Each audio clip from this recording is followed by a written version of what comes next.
하나님은 세상을 사랑하십니다. 세상은 하나님에 의해서 창조된 피조물이고 하나님의 사랑을 받고 있는 하나님의 창조물입니다. 그래서 세상을 향한 하나님의 사랑은 끝이 없습니다. 이 놀라운 사랑을 오늘 이렇게 말씀하고 있습니다. 오늘 16절입니다. 하나님이 세상을 이처럼 사랑하사 독생자를 주셨으니 이는 그를 믿는 자마다 멸망하지 않고 영생을 얻게 하려 하심이라. 하나님이 그 아들을 세상에 보내신 것은 세상을 심판하려 하심이 아니요 그로 말미암아 세상이 구원을 받게 하려 하심이라. 하나님께서 세상을 이처럼 사랑하셨다라고 말씀하십니다. 그리고 하나님의 마음은 세상을 심판하는 게 목적이 아니라 세상을 구원하는 게 하나님의 마음이라고 말씀하십니다.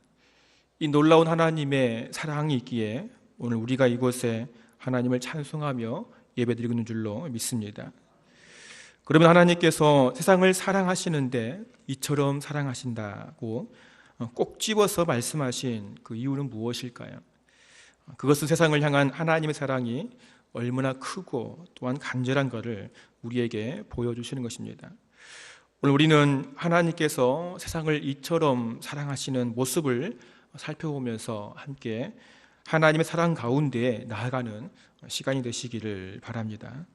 먼저 하나님은 세상을 이처럼 사랑하사 독생자를 주셨습니다.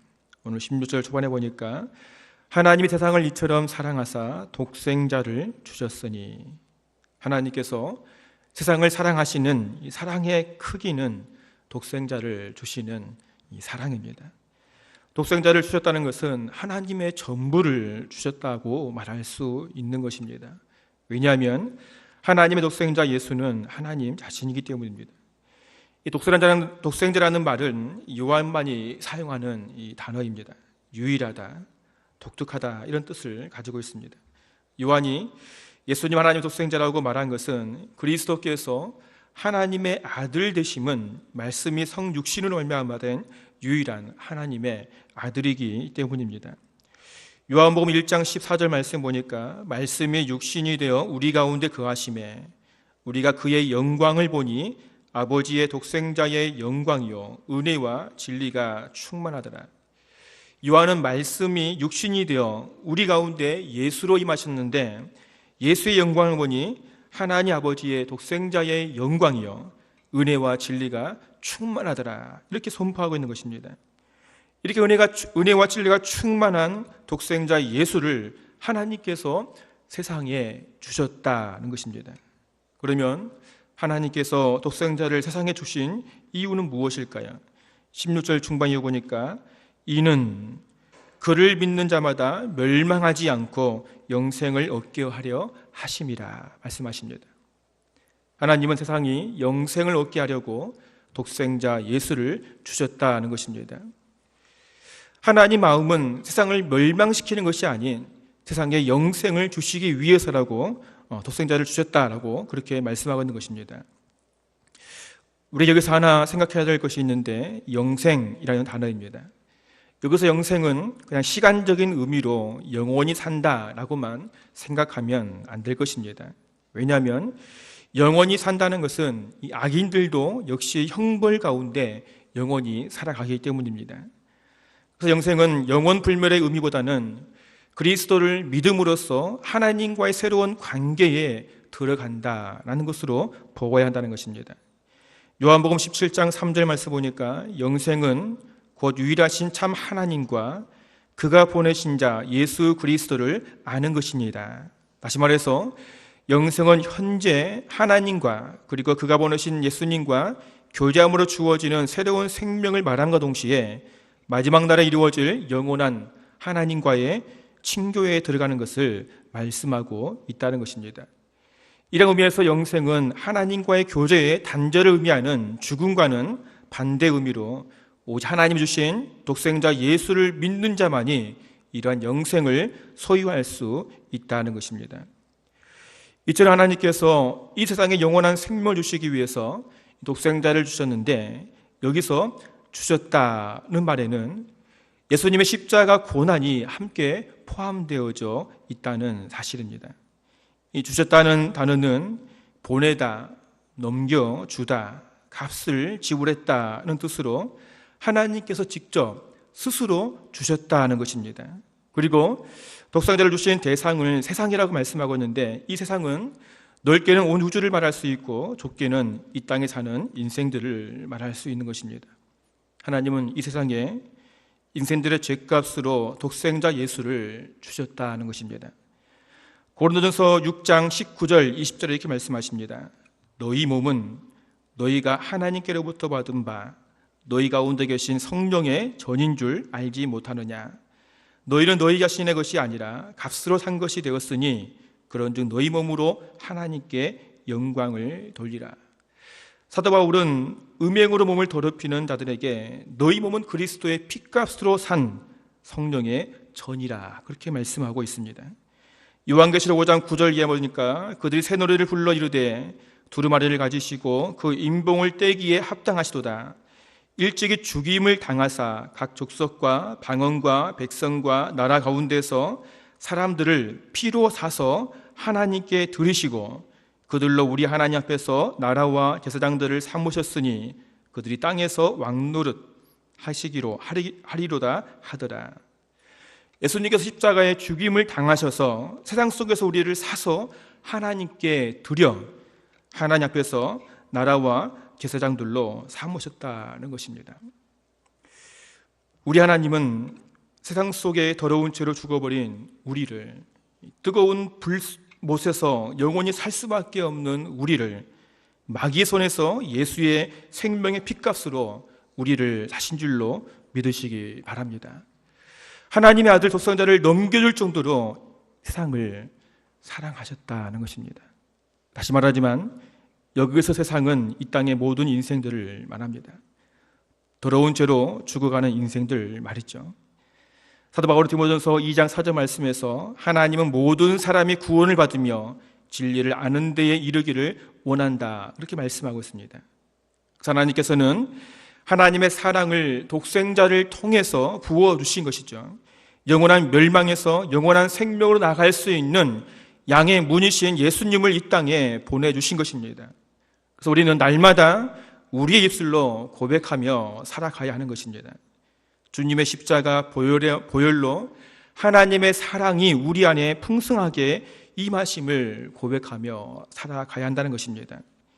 이미 우리는 예수 십자가 보혈을 통해서 거룩한 하나님의 성전임을 고백하며 살아가야 하는 것입니다. 그래야 우리의 삶에 기쁨이 있고 감사가 있고 하나님의 은혜가 더욱더 풍성하게 일어나는 것입니다. 이러한 우리의 입술의 고백이 결국 믿음의 고백이라는 것이죠.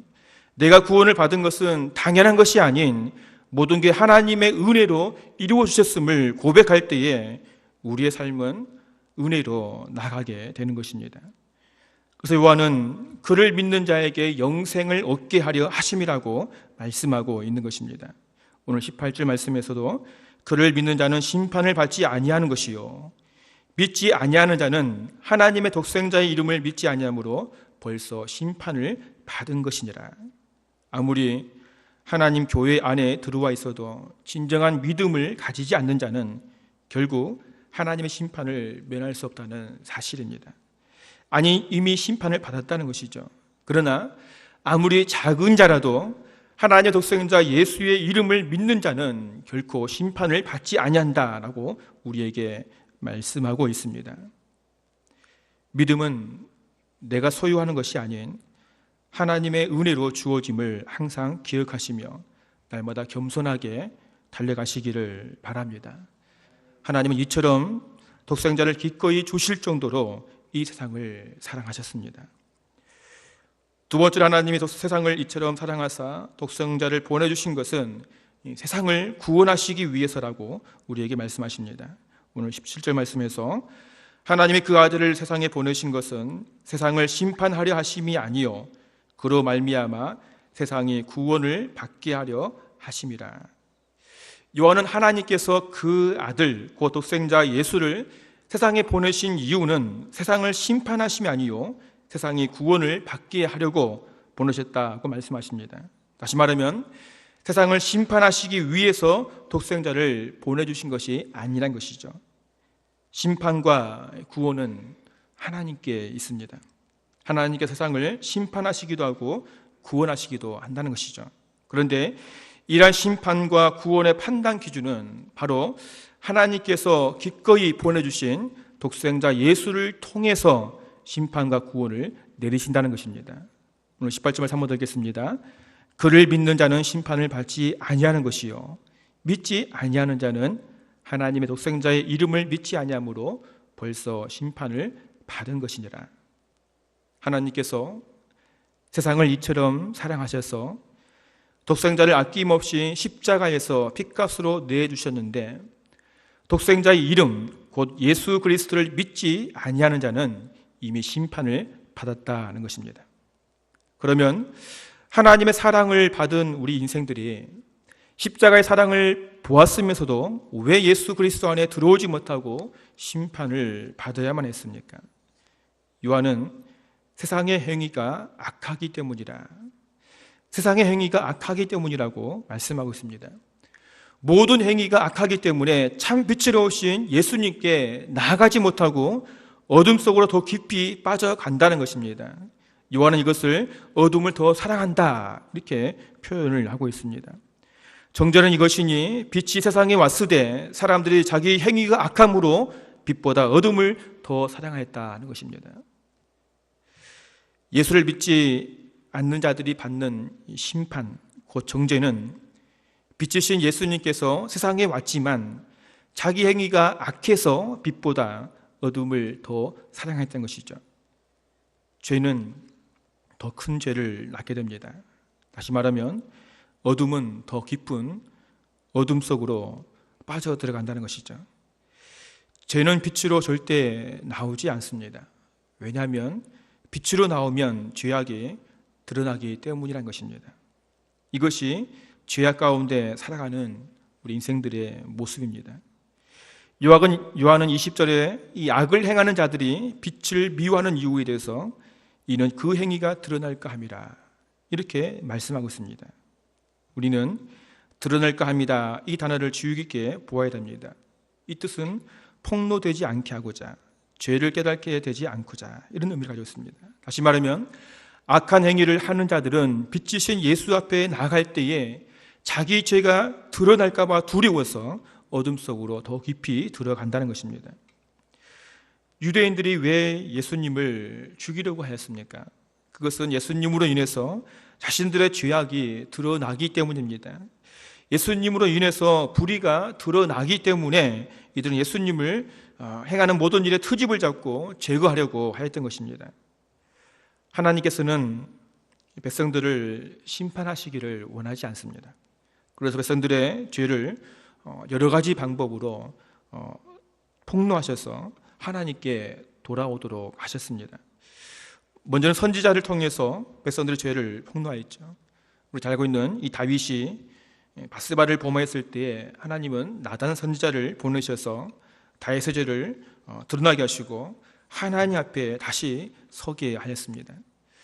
또한 잠언 3장 11절 말씀처럼 내 아들아 여호와의 징계를 경히 여기지 말라, 그 꾸지람을 싫어하지 말라, 이 말씀처럼 하나님의 교훈으로 백성들의 죄를 폭로하셨습니다. 그리고 율법을 통해서 백성들의 죄를 폭로하여 하나님 앞에 다시 돌아오기를 원하셨던 것입니다. 그러나 어둠 속에 깊이 빠져있는 백성들은 이 세상에 빛으로 오신 예수님 앞에서 자신의 행위가 드러날까 봐 염려하여 스스로 빛을 거부하였던 것입니다. 그러나 하나님께서는 어두운 세상에 독생자 예수를 빛으로 보내주셔서 어둠 속에 있는 자들을 빛으로 나오라고 초대하였던 것입니다. 하나님 마음은 세상을 심판하심이 아니라 구원하시기 때문입니다. 이렇게 행위가 악한 자들은 빛으로 나오기를 두려워하지만 진리를 따르는 자는 빛으로 나온다 이렇게 말씀하십니다. 진리를 따른다는 것은 이 땅에 영생을 주시기 위해서 십자가에서 모든 피를 쏟으시고 죽으신 예수를 믿는 자들입니다. 진리를 따른다는 것은 이 땅에 생명의 빛으로 오신 예수님 앞에 자신의 죄악을 드러내며 용서함을 받기를 원하는 것입니다. 진리를 따른다는 것은 빛이신 예수님을 통해서 어둠이 아닌 빛의 삶을 살아가기 위해 자신을 죽이고 주님만을 드러내는 거룩한 성도를 말하는 것입니다. 하나님 앞에서 신실한 성도로 하나님과 교제하며 살아가는 것이 진정한 진리를 따르는 것입니다. 그런데 이 땅에 많은 성도들이 진리를 따른다 이렇게 말하면서 어둠 속에 헤매는 성도들이 있다는 것이죠. 사도 요한은 이러한 자들에게 이렇게 말씀하십니다. 요한 1서 1장 6절 말씀에서 만일 우리가 하나님과 사귐이 있다 하고 어둠에 행하면 거짓말을 하고 진리를 행하지 아니한다. 하나님과 사귀고 있다, 사귄다 말하면서 어둠에 행하면 그건 거짓말이다, 그렇게 말씀하고 있는 것입니다. 전혀 진리를 행하지 않고 있다라고 말씀하고 있습니다. 또한 요한은 말과 혀로만 사랑하지 말고 오직 행함과 진실함으로 해야만 그가 진리에 속한 줄을 알게 될 것이라고 요한 1서 3장 18절에 말씀하십니다. 자녀들아, 우리가 말과 혀로만 사랑하지 말고 행함과 진실함으로 하자. 이로써 우리가 진리에 속한 줄을 알고 또 우리 마음을 주 앞에서 굳세게 하리라. 진리를 따른다는 것은 예수를 믿는 믿음과 예수님이 주신 말씀대로 살아가는 것입니다. 바로 이러한 삶이 빛으로 나오는 것이고 그 행위가 하나님 안에서 선한 행위로 드러나는 것입니다. 이러한 삶을 살아가는 자가 세상을 이처럼 사랑하사 독생자를 보내주신 하나님의 마음을 아는 자이고 이 땅의 십자가의 죽으심으로 우리에게 영생길을 열어주신 예수를 진심으로 믿고 심판이 아닌 참된 구원을 받는 성도라는 것입니다. 하나님은 세상을 사랑하십니다. 하나님의 마음은 세상의 심판이 아닌 구원이심을 다시 한번 믿음의 눈으로 바라보시고 우리에게 나눠주신 독생자 예수 그리스도를 성도님들 마음속에 다시 한번 모시고 참 생명의 빛에 영원토록 머무시기를 간절히 소원합니다. 그래서 우리의 삶이 빛이신 예수님께 드러나며 날마다 진리를 따라 살아감으로 승리의 삶을 살아가시는 저와 여러분 되시기를 간절히 소원합니다.